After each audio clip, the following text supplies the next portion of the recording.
Des installations électriques sans prise de terre, peinture qui cloque, ascenseur défaillant, voie interne des mailles dangereuses. Les locataires de la maille Léonore se voient envahis par des visiteurs de l'hôpital suite au nouveau parking payant. Sonnette d'appel, visiophone défaillante, des caves et locaux non remis aux locataires et payés, infiltration d'eau, compteur électrique à la portée des enfants, et puis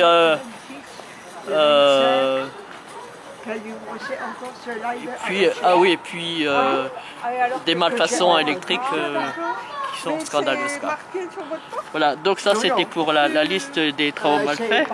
Ça a déjà été communiqué à donc nous on demande que les travaux soient faits par Pertuis jusqu'au bout et payés par Pertuis, parce que c'est lui qui est responsable de ces malfaçons.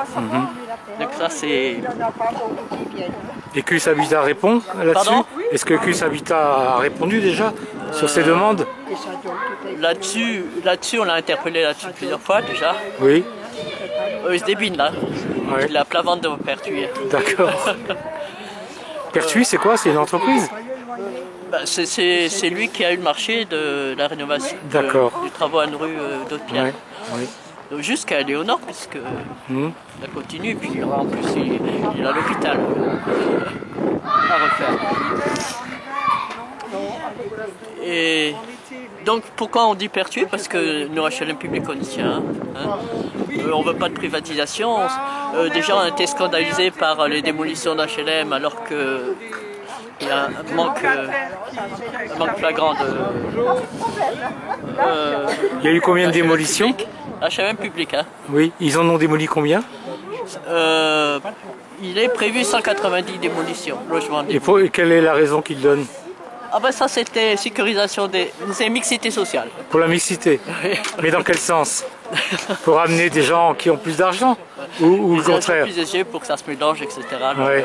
C'est comme des gens qui ont plus d'argent se m'étonnerait qu'ils viennent habiter au Haute-Pierre. Oui, enfin quand je dis plus, disons que dans la misère il y a des degrés quoi. Hein. Oui, il y a des degrés dans la misère, mais à Haute-Pierre on n'amène que des gens qui n'ont absolument rien. Et ça c'est pas depuis maintenant, c'est depuis déjà un certain temps. Oui. Sur la question des... Donc ça c'était le premier chapitre, hein, donc Pertuis doit payer les travaux jusqu'au bout, c'est un petit peu la fichette qu'on a là. Oui. Ensuite sur la question des charges, la CNL a constaté une incohérence entre ce que dépense QS Habitat en eau chaude et en chauffage et ce que payent les locataires. Sur ces mêmes chapitres, en unités de mètres cubes et de unités. C'est-à-dire que QS Habitat paye le mètre cube plus cher, si j'ai compris, que le locataire? C'est moins cher. Le contraire. D'accord. Ah, les locataires payent plus cher que QS Habitat. Donc, on a fait des tableaux, etc.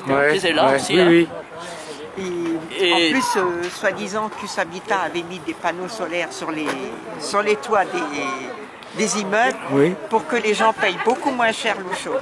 D'accord, donc ça devrait diminuer plutôt. Donc théoriquement ça devrait diminuer. Ils vont dire que c'est parce qu'il n'y a pas assez de soleil. Oui. Enfin. Non, je plaisante. Oui. Oui.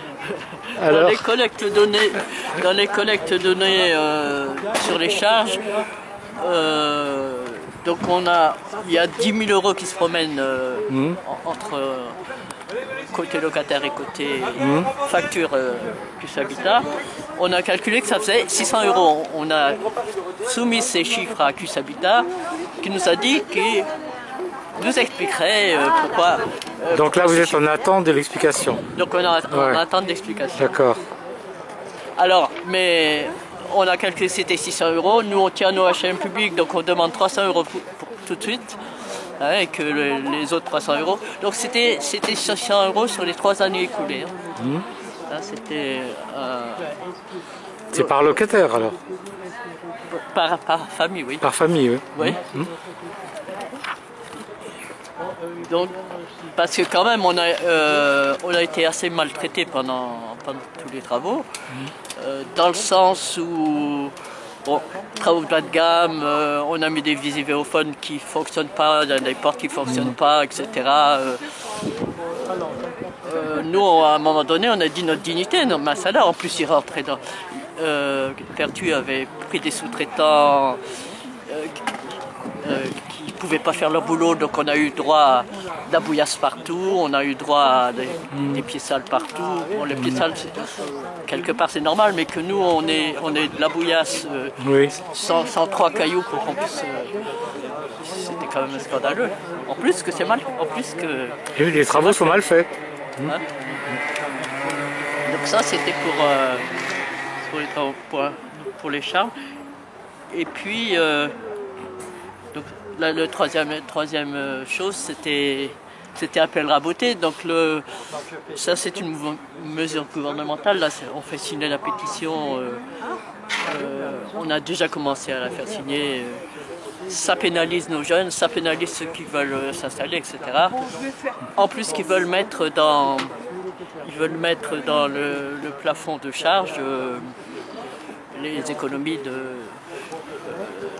de livret A, passer 20 000 euros